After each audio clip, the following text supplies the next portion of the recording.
Selamat pagi. Saat ini kita berada pada seri pendidikan dengan tema pendidikan behaviorisme. Nah, dalam kesempatan ini kita akan mencoba untuk membahas bahwa pendidikan behaviorisme itu bersumber pada aliran filsafat,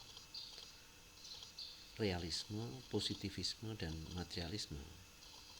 Dan tentu saja ketika kita bicara pada tiga filsafat itu, kita masih ingat bahwa realisme ini lebih berfokus pada alam, sementara positivisme itu selalu menekankan pada tiga fase berpikir, teologis, metafisika, dan positif.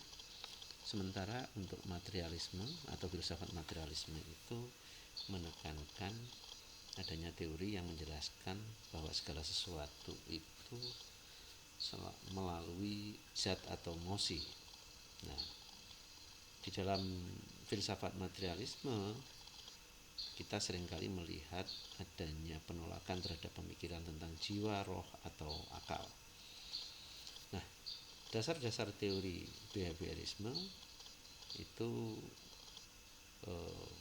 berangkat dari paham evolusioner dan akhirnya muncullah studi tentang psikologi, ya.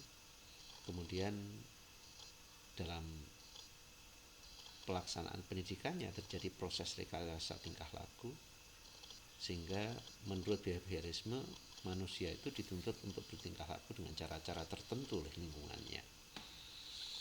Nah, pendekatan yang digunakan dalam behaviorisme itu adalah menggunakan pendekatan reward and punishment.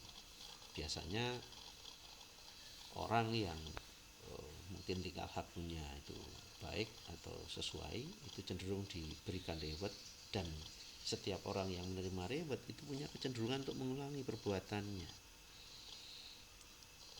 Begitu juga sebaliknya, kalau ada tindakan-tindakan yang tidak sesuai atau tidak mengikuti cara-cara yang dianjurkan, dia akan diberikan punishment yang dengan demikian diharapkan akan cenderung untuk tidak diulangi atau bahkan dihilangkan sama sekali.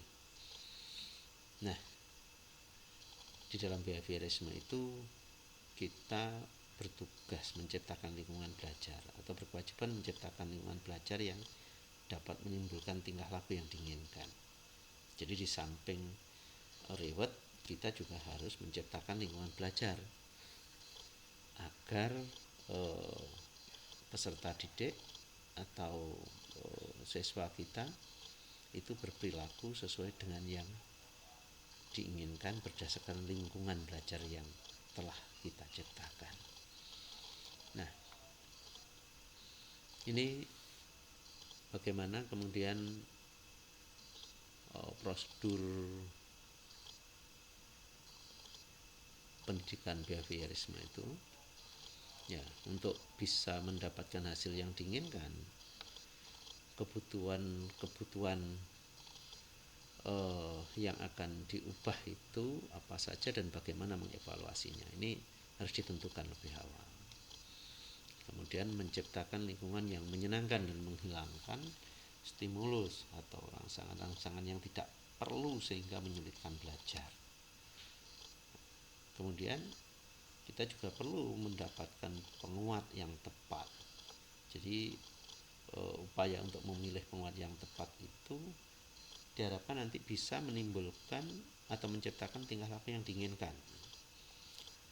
Mulai dari bagaimana kita membentuk tingkah laku yang diinginkan, kemudian kita menciptakan penguat secepatnya pada tingkah laku tersebut, dan kemudian bentuk-bentuk tingkah laku itu sudah harus bisa dimulai, penguat-penguatnya juga sudah mulai dikurangi, nah, sehingga terjadi pembiasaan perilaku sesuai dengan keinginan atau yang kita inginkan. Nah, baru kemudian kita evaluasi hasil dengan menaksir perkembangan berikutnya.